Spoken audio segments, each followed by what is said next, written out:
Welcome to An Honorable Profession, a podcast giving America hope since 2018. I'm Ryan Coonerty. Along with Debbie Cox Bolton of the New Deal, I'm lucky enough to be your co-host.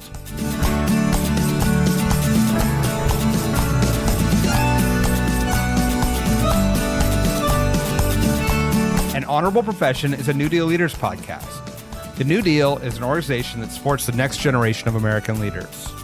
From attorneys generals, to state senators, to mayors, to school board members, these are the people that are pushing policies and politics that will respond to climate change, rebuild our economy, address racial injustice, and restore our democracy. These are incredibly talented people who have dedicated themselves to public service when their country and their communities needed it the most. Check out newdealleaders.org to see what I'm talking about. Today we head to the Big D and talk to Dallas Mayor Eric Johnson. This is an interview you won't want to miss. The mayor is a straight talker and running one of the hottest cities in the country. We talk about his journey from an impoverished Dallas neighborhood to the Ivy Leagues and back to his hometown. We talk about how he's lowered violent crime, fought corruption, grown economic opportunity. We also talk about how and when to buck the establishment and stand on principle. I've always respected Mayor Johnson, and this interview sealed it. He's one of the country's most honorable leaders. Enjoy. Mayor Eric Johnson, welcome to An Honorable Profession. It is wonderful to be talking to you today. You too, Ryan. Glad to be here. Thanks for having me. So let's start. How's your city doing as we emerge, hopefully, out of the pandemic and economic crises and every other hurdle we've had in local government over the last couple of years? I'm almost embarrassed to say how well we're doing, given all that's going on in the world and certainly all that's going on in the country. Dallas is doing extremely well. I mean, almost any way you look at this, Dallas is really a success story coming out of this pandemic. Our economy has recovered faster than the rest of the nation. Our jobs have come back faster than the rest of the nation. As far as a top 10 American city, we're the only one who saw our violent crime go down last year, which is awesome because that means, people's lives. Violent crime is really something that's near and dear to me in terms of trying to get that under control and always be pushing that down because you're talking about people's lives. And we actually have had a lot of success with some of our initiatives in getting crime down here, despite the national trend in the other direction. So, to be honest with you, Ryan, I'm very, very happy with the direction things are going here. I have a lot of questions because I have people here in California that are packing their bags and heading towards Dallas because of some of these successes. So let's start with make sure they know that there's no beach in Dallas, but there are a lot of great reasons to come otherwise. But there is no beach. Fair enough. There's no beach here. Yeah, I know. I'm sure you guys are working on it. So tell me, let's start with public safety because it is a national conversation right now. And Dallas's numbers are a real highlight and standout for how to reduce violent crime. Can you talk about what you've done that's worked and what other cities should be looking at? Look, I want to make sure that I frame this properly for the rest of the mayors in the country and other people who live other places. I understand that crime is complex. It's hard to lower violent crime. It takes a lot of work, and those results aren't always instant. And even when you start to see numbers go in a direction you like, they can turn around on you very quickly. And so we're not by any means on a victory lap here. And we don't mean at all to sort of stand in some sort of position of being able to wag our finger at the rest of the country and tell everybody else what they ought to be doing. But we do believe that what we've been doing is effective, has been effective, and could be effective other places. And therefore, we're interested in sharing that with others, but definitely not from a position of arrogance at all, or a position of smugness or believing that it has to continue to go in this direction. It doesn't. I mean, crime is really hard to keep moving in the right direction over a long period of time. But the basic answer to your question, Ryan, is we didn't allow ourselves, at least I didn't, and then my council and the city government sort of followed my lead on this, thankfully. Wasn't always super easy, but we didn't allow ourselves to be forced into one corner or the other in terms of this discussion about defund the police or back the blue. We just didn't do it. I refuse to allow people's lives to be put at risk for political gain by taking advantage of the division that exists out there between folks who think that the police are horrible and all doing a terrible job and these departments need to be dismantled and defunded, or people on the other side who believe police can do no wrong and the answer to every problem is just more money, more money, more money for the police. The reality is much more complex. And I said in Dallas, we're going to take a kitchen sink approach. We're going to do everything that has been shown to be effective in reducing violent crime in our city. That's what we're going to do. And so some of those solutions are law enforcement focused and do involve funding your police department at the appropriate levels. But some of those things have nothing to do with law enforcement at all. And it has to do with asking the community to do more. And we did those as well. And it's been working. And so that's really what we did, right? And we did not choose one or the other. We chose both and as opposed to either or. Can I ask, because I think it's obviously a national conversation as well, especially among Democrats. So how, as mayor, do you keep the focus? Because you're exactly right. Like, there's this idea that there's a single answer to anything, and that we should all be ideologically driven versus the complex realities on the ground. How, as mayor, did you keep your city out of that black and white debate and decided to focus on the intricacies and the nuances of public safety in a big city? So the mayor of Dallas is elected on a non-partisan basis. That in and of itself doesn't mean much, because we have plenty of mayors in this country who are elected on a non-partisan basis, but choose to identify very closely with one party or the other. And in a lot of ways, once you've done that, you make it harder on yourself to diverge with party orthodoxy or party platforms or just prevailing winds in your party. I made a very conscious effort when I became mayor. I had been a state legislator for a decade, serving in the Texas House as an elected Democrat. I made a concerted effort and was very public and very open and very transparent about the fact that if I was elected mayor, I was not going to govern as a Democrat. I wasn't going to govern as a Republican. I was going to govern as the elected mayor of all 1.4 million Dallasites, and you would not have any idea what party I was in based on what I was telling you.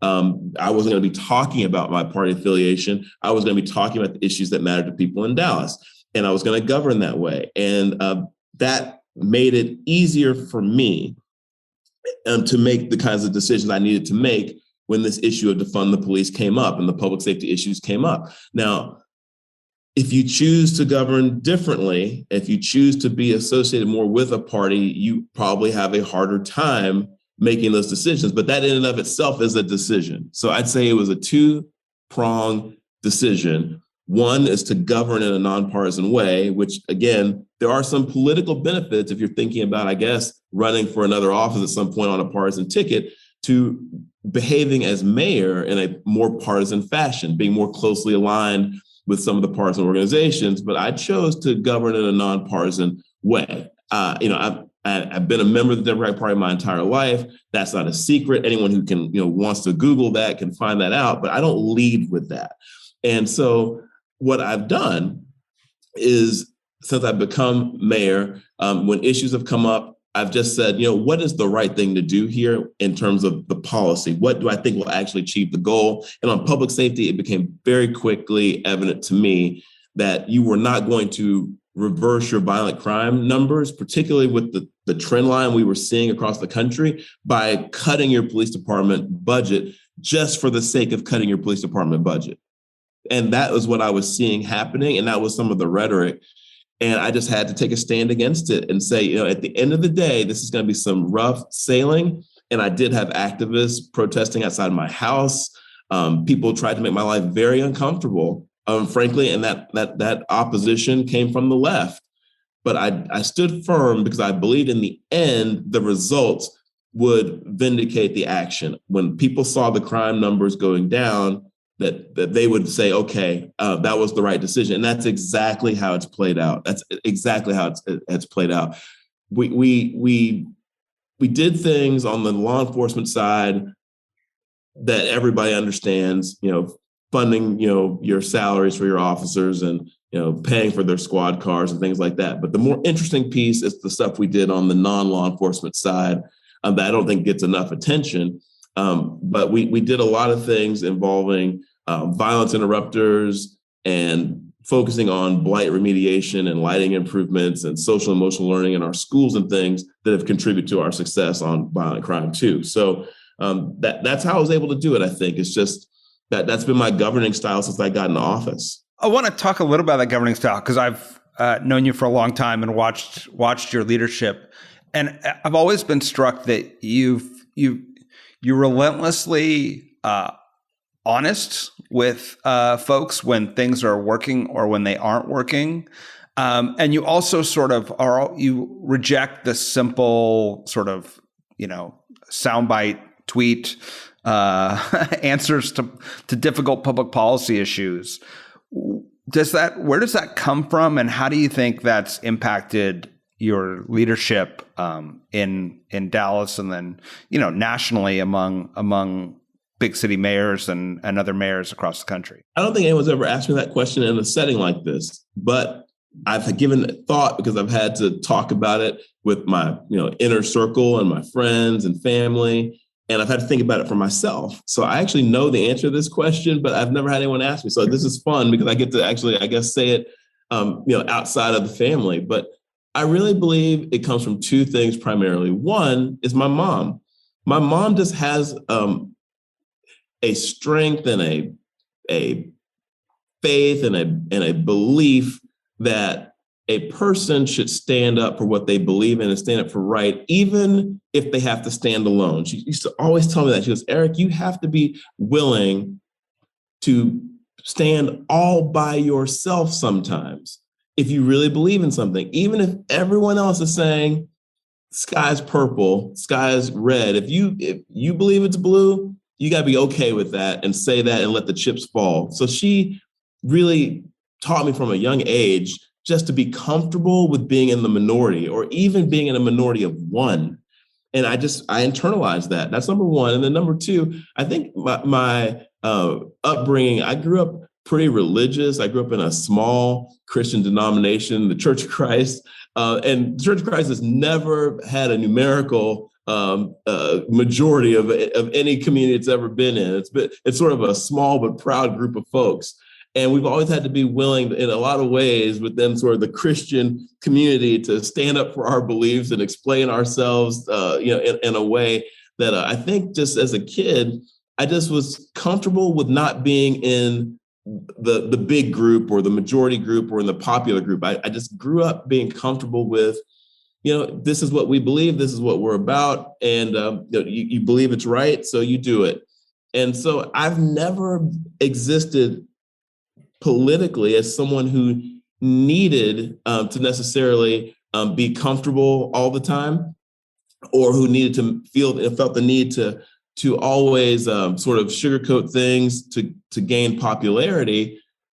I felt like when you discover something is wrong with the system, you have to point that out and try to fix it, even if it's going to make people uncomfortable. And I've had that conversation a lot since I've been at City Hall. I've discovered a lot of things that don't work the way I think they should, or the way people in the public think they work.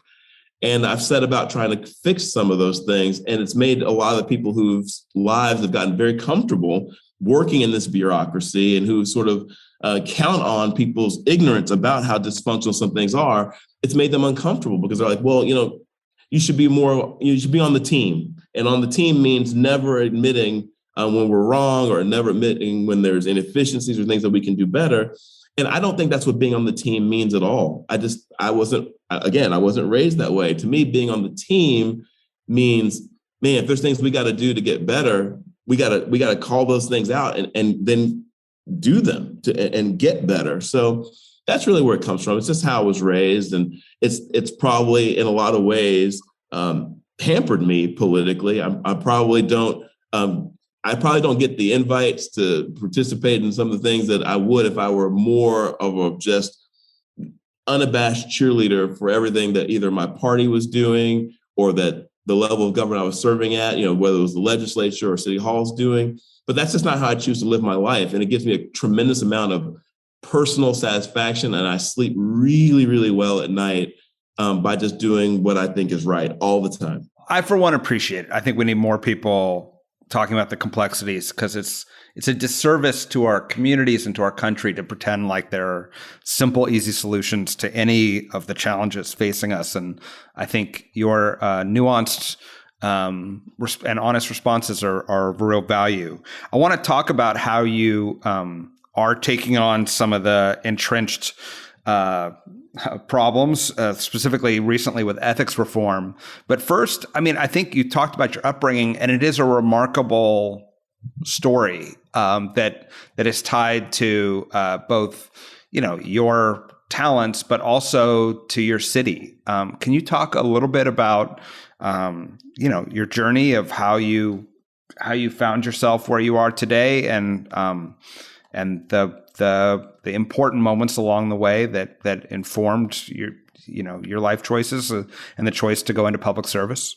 I'm going to try to be as brief as I can about that, because I've just recently even gotten comfortable talking about my upbringing at all and how I got here at all, because it's just another sort of trait of the Church of Christ is it's pretty self-effacing and kind of a austere, kind of a really under the radar kind of a faith. So I wasn't, I was taught not to brag or taught not to talk about yourself too much or anything like that. So I definitely am getting more used to storytelling, telling my personal story, because I understand that it helps other people to know what other people have been through. So I'm getting more comfortable with it. But can I just say that it wouldn't be a worse thing if your church went out and, got some more members of Congress to join it. That may be a good thing for all of us. I'll pass it on to my pastor, Maybe we need to get more into that line of work of recruiting candidates. But in all seriousness, though, I grew up without much money at all. My family actually came to Dallas after World War II, when on my mom's side, my grandfather got discharged from the Army honorably and moved his wife and then 1-year-old son to Dallas. And they moved into a housing project that had just opened in Dallas. And that's where they started raising my mom. And she's the second sibling. And then her two younger siblings in the housing projects there. And our family's been here ever since. I grew up in that same neighborhood where that housing project was, and went to our local public school for a year before I had a school teacher who took a real interest in me and thought that I would benefit from a more academically challenging environment than she could provide me. And her first solution was just a petition to have me advanced within the school grade-wise. So I was in first grade there and got advanced to the second grade, and then the third grade within the same school year. And at that point, she decided to take it upon herself to figure out if there's anything else that could be done. And she discovered this program that was run by the Boys and Girls Clubs of Greater Dallas. But back then, it was just the Boys Club. The Boys and Girls Club hadn't merged together. And that program actually went about trying to identify talented kids from low-income neighborhoods, paying for them to take the admissions test by providing fee waivers for the test itself, to be tested for admission to these private and parochial schools. And then once a kid was tested, if they scored high enough to be accepted to any of the schools in the area, whichever school the kid and the parents and the school agreed was the right school for the kid, the Boys and Girls Club took it upon themselves to provide the transportation to get these kids all the way from their inner city schools to these far suburban schools in some cases, or I should say, in Dallas, basically, the school I attended is in a far north suburb, but most of the other schools were in the city of Dallas, but far away from the inner city. They provide the transportation, and they actually also then help negotiate financial aid for the students. And so I was able to participate in that program because of the teacher I had at my local public school taking it upon herself to do all this research. She found this program. I was tested, got into a couple schools. My parents picked the one that was co-ed, that they thought maybe someday my little sister might attend if it worked out for her. And I attended that school for 11 years, starting in the second grade. And that began my whole life-changing journey, which I'd say is primarily attributed to education. So graduated from that prep school, went on to Harvard, then went on to law school and graduate school at Princeton and UPenn, and then came back to Dallas, started practicing law. And the neighborhood I grew up in that I just described, the state rep for that area was actually indicted for some corruption issues related to their serving in office, but had the support of the Democratic Party establishment at the time and was running for re-election for the second time under indictment. And the second time she filed to run, I said, you know what, if no one's going to challenge her, I will. And no one wanted to. So I did it. And the party establishment, to my surprise, actually rallied to her support again. They didn't endorse me at all. They endorsed the incumbent. And I ran a race against the sitting incumbent and ended up winning 75% of the vote. And then she pled guilty and went off to federal prison. And I went off to the legislature and I served there for a decade. So that's kind of how I got into public service.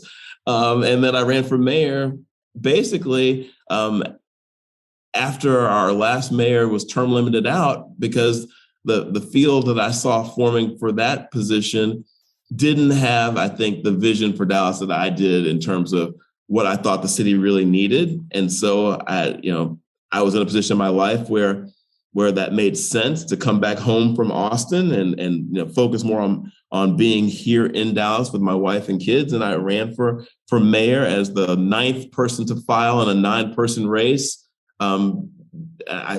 It was pretty much a surprise to everyone. Every newspaper article written about it said we had no idea he even knew where City Hall was, let alone that he was interested in being, in running for mayor. So it pretty much took everybody off guard, and I ended up winning.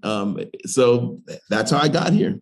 It is an amazing story, and it also, it goes to show why you have some independence when you're talking, and that you've sort of you made these runs on your own terms, which for those out there who are listening and maybe thinking about running for office and are worried about not having establishment support, I think your story shows both the opportunity that you can still win without the establishment support, but also that there's a freedom to it when you sort of run on your own terms and hold your values. Frankly, the last thing I'll say about that, and I think you raised a great point, for anyone who is thinking about it, it is a choice people have to make. And, parties exist for a reason, and parties are good. And there's nothing wrong with parties. I kind of wish we had more than 2 of them or at least more options to reflect more of the range within the 2 parties. I think within the 2 major parties, there's such a range these days. So I don't hate parties, but what I do hate sometimes, I think, is the over-reliance on parties to access the ballot, and for people to sort of rely too heavily on parties and not enough on their own personal brands and beliefs. Because I do think that what people maybe don't have enough confidence in or don't believe in, but should, is that there are more people out there than you think who think the sort of quirky thoughts that you have that don't fall neatly within either party. There's sufficient support out there for folks who are more nuanced than I think either of the parties currently allow for. You just have to find the right office at the right time to run for those views to come out. And I think you'll find that there's support for them. And that's what has happened to me my entire career. I just have never been what you would consider to be a great member of my party from the standpoint of just, go sit in the corner and cast your vote according to the party line. And I've pushed and pushed on my party in ways I thought would make it better. And so I earned a reputation at some point for, being so focused on ethics reform, being so hard on corrupt Democrats and wanting the local political party to sort of shape up its act. But my attitude with that was, that's what we should want everyone in both parties doing, is policing their own and to be putting the best candidates forward, period. Corruption is not an opportunity to circle the wagons. It's an opportunity to cull your bad apples out of the barrel. And I have these beliefs that are just very, I think, shared by many people with common sense.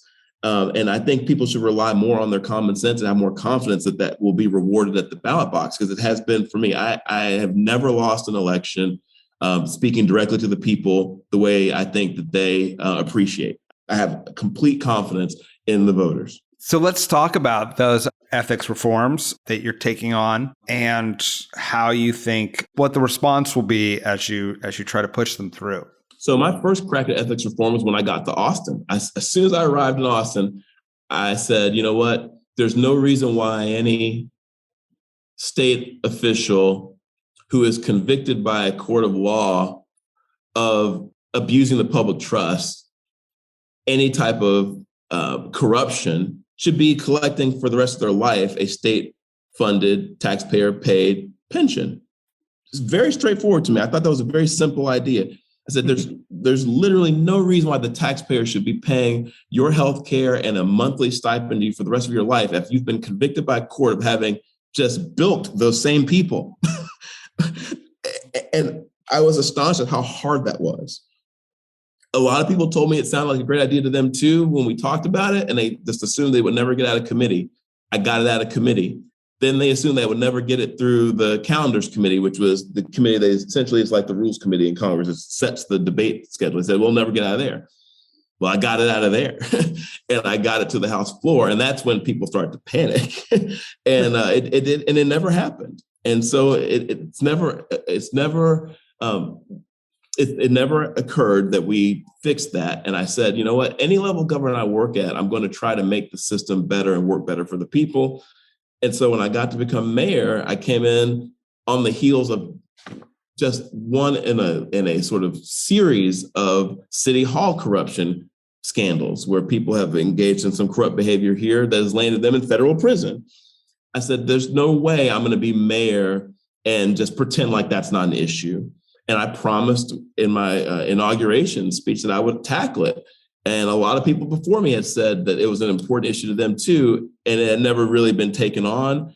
And I made it a priority. And once we got past COVID, because during COVID, that was obviously my focus, was getting our city through that. But once we got through that, I turned back to it immediately, and we got the strongest ethics reform passed in the history of this city and created an Office of Inspector General, which we've never had in the city, to actually investigate corruption, weed through complaints that other people make about corruption and determine which ones are valid complaints and which ones are kind of just political, how that works with ethics. Sometimes people will weaponize ethics codes for political gain, but weed through the political claims and focus on the legitimate ones and then prosecute those claims. And if necessary, turn them over to the DA or the U.S. Attorney's Office. So we now have an actual licensed attorney who's a former state inspector general here in Texas, who's now our city's inspector general and is going to be a policeman on the beat here at City Hall to help us weed out corruption here and hopefully once and for all. So not an easy reform to get done, not an easy vote to secure, but end up getting that done unanimously, which was astonishing to a lot of folks. So happy with that result. And I think it's going to make Dallas a materially better place to do business and to live. It's amazing and a model for so many other places. Again, regardless of which party or who it impacts, just to establish that trust in government and create a culture of responsibility and public service. What are your priorities now as you're as we emerge from COVID and you've got this ethics done? As things look good in Dallas, how do you leverage opportunities and address the challenge? Right. So public safety has to be your top priority at all times, because if you don't have that in place, everything else falls apart. If people don't think your city's safe, it becomes a really, really difficult sell that they should invest here, live here, work here, whatever. But that's moving in the right direction right now. Like public safety it's not solved, but it's moving in the right direction. We've got a good data-driven violent crime reduction plan from our new police chief, who's doing a great job. We've got a great set of recommendations out of my task force on safe communities that recommended the 4 things I mentioned before: the lighting improvements, the blight remediation, social emotional learning, and violence interrupter programs. That's all funded in our city budget and is going in the right direction. So public safety is moving in the right direction. And my job there is to make sure it doesn't get derailed, and make sure it doesn't stop moving in that direction, make sure we don't slow down or take our foot off the gas there because we get complacent and think, oh, well, this is sort of solved. It's not. Violent crime, again, is one of those issues where it's never solved. The minute you take your eye off of it, it starts to flare up again. So that's always going to be the top priority. But I would say this, coming out of COVID, our economic recovery is phenomenal. It's looking great. And I love the direction we're going there. But I would need to make sure that our city is poised for future growth. And I think the key there, and I started talking about this for the first time when I was a candidate for mayor, and no one in the mayoral race at that point had ever even uttered those words in the campaign, workforce development. I said, this is going to be key because Dallas is very good and has had really pretty unprecedented success in luring companies and the jobs that are associated with those companies away from some other places, like maybe some places you're familiar with out in California. Maybe. We've been really good about that. And that's a good thing. And we should definitely be excited every time a Fortune 500 company wants to relocate to Dallas. And we've had a lot of success with that. But I said, we have not focused enough on the people who live here every day and have been here for generations, but have been sort of, locked out of the prosperity because of poor educational options and lack of investment in their education and skills development. So they're sort of being left behind in this discussion. Texas is growing fast, Dallas is growing fast, but a lot of that growth is acquisitional growth. We're taking from other places. But what about the folks who are already here, who are underemployed or unemployed, who need to be retooled, reskilled, and then upskilled in some cases? And then they can actually fill one of these many positions that we know go unfilled every single year in our local economy because of frankly, a lack of properly trained workers. So that's become a major focus of mine. And I've had a study that the Bloomberg Philanthropies Organization helped fund that has made some recommendations about what we can do. And one of those was to appoint a workforce czar, someone who can really oversee and coordinate this effort citywide. And I've done that. I've appointed someone who I think highly of, who is now helping us to figure out how to get everyone who's sort of working at this problem on the edges to really lean in on these recommendations and help us get our workforce to the point where we can say, truly, it is one of the best in the nation, so that in and of itself becomes a selling point for our city. And so we're not leaving people behind. I grew up in a family that fits the definition of exactly the kind of folks I'm trying to help here. These are folks who worked their entire lives, but were never able to pull themselves away from their current job to get the skills they need to get a better one. And so that's the person I'm really focused on with this effort. We've got a lot of focus already on trying to improve and it does need improvement for sure, our K through 12 educational system, but there aren't that many folks out there who are really focused on what do you do for folks who are, between the ages of 18 and 50. How do you focus on those folks to get them where they need to be? And that's what we're trying to do. How do you engage the community? I think workforce development programs have, come and go. Often, they're short-term funded, and so they sort of pop up and then they go away. How do you engage the community to get them to believe that this is that they need to invest their time and energy into these programs, and that they'll see a result when they do? Right. No, it's a great question. I think the phrase workforce development is being replaced with upskilling and things like that, because I think what people are starting to recognize is what we mean now by workforce development is a little different than what the term meant when I was growing up. Back then, when we talked about workforce development, what we often meant was unemployment agency. We were talking about taking people who were really unemployed and helping them work on their resume and helping them get in front of a computer where there was a database of jobs and trying to help them get an interview set up and making sure they had, what they needed to go on an interview and get a job, like taking people out of the ranks of the unemployed and getting them a job. That is not actually what the key to the future is and what we're focused on here.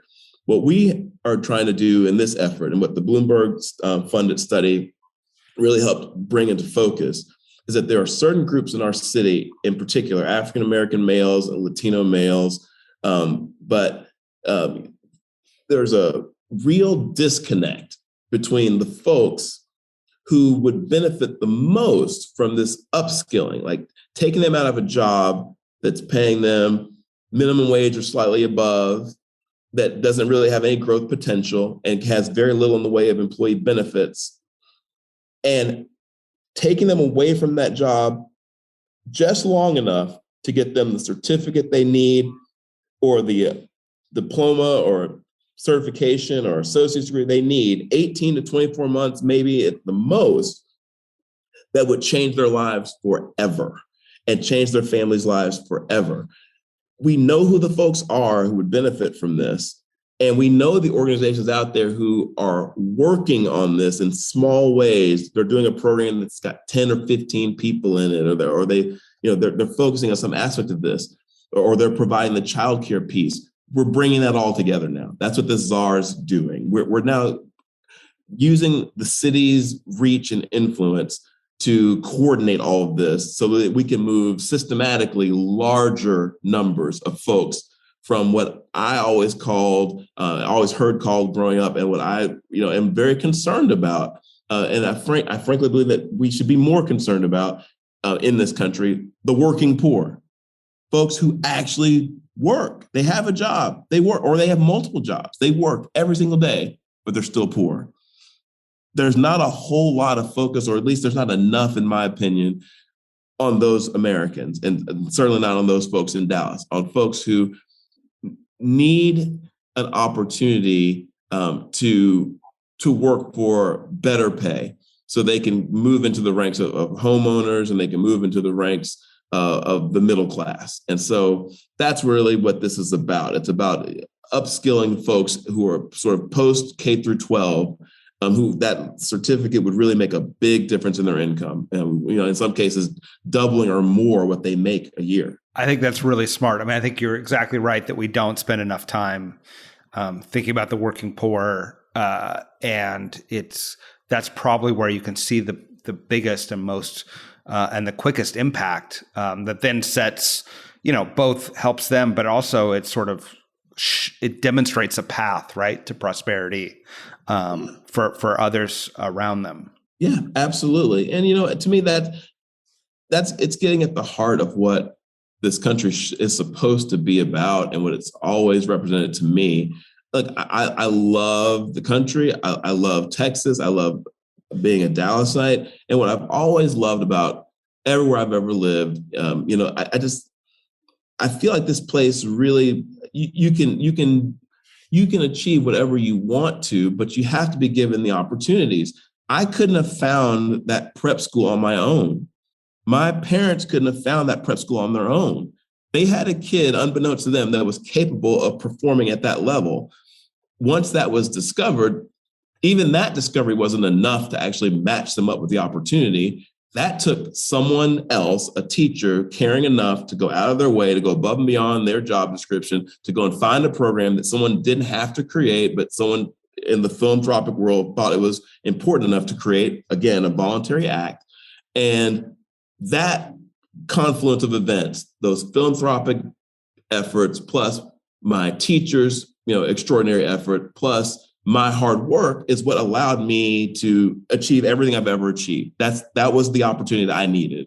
Every American's got a story like that in terms of what they could do if they had that confluence of opportunity and that matching. But someone's got to do it. And that's what this workforce effort is about. It's about matching people with that opportunity that they otherwise would not know existed. How many people know, and I happen to know this is a fact, this is the benefit of having American Airlines headquartered in your region and Southwest Airlines headquartered in your city, you learn something about aviation if you live down here. American Airlines is telling me that if we can find a person who's capable of just graduating from high school with that level of proficiency in math and science and whatnot, that an 18 to 24 month maximum airline mechanic program that's offered at most of our community colleges would be sufficient to get them a job that starts them in the $60,000 to $70,000 range, and that will be an over $100,000 a year job within a decade. Will be a six-figure job within the day they walk in, plus a bonus because they're so hard to find. That's an opportunity that's just waiting to be taken advantage of, but who knows it's there? Who knows it's there? And that's what American wanted to talk to me about. They were like, can you use the mayor's office to help us elevate this to, people's consciousness? Because this is not something you have to be, an aeronautical engineer to do. You need to be able to graduate high school math. And so that's what I'm talking about. So I'm trying to extend those opportunities to as many people as I can. I can't wait to see it and then steal it here in our community, as we often do. I want to wrap up with, let's say I hop on one of those American or Southwest flights and I find myself in Dallas and I got 24 hours.